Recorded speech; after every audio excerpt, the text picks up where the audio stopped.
Okay guys, it's time check.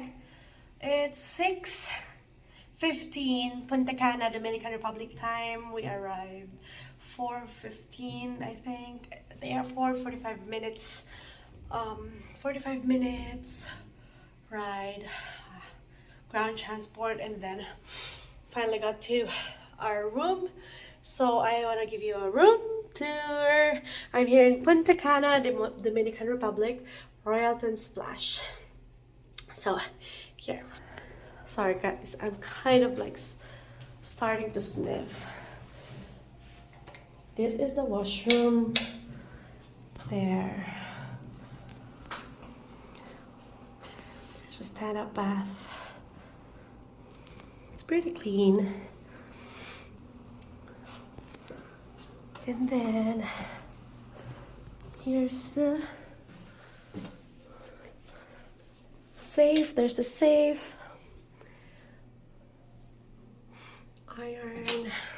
I already hang my coat right there. And 2 queen bed. It's nice. There's a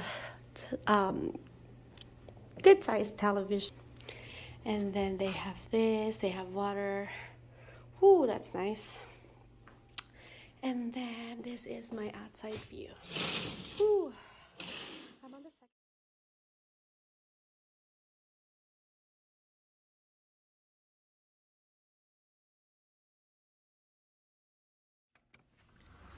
It is not right in front of the hotel. I mean, it's not right in front of the beach.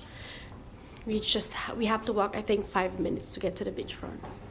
But yep, that is my view. And I think it's a pretty decent room. All right, see you guys later. I'm gonna change, get a glass of wine, and then head to the buffet. I'm so hungry. I haven't eaten anything yet since 4 o'clock because I had my breakfast at 4 o'clock, but it's 6:15, so time is it? 6:20 now. All right, I'll see you guys later. Yeah.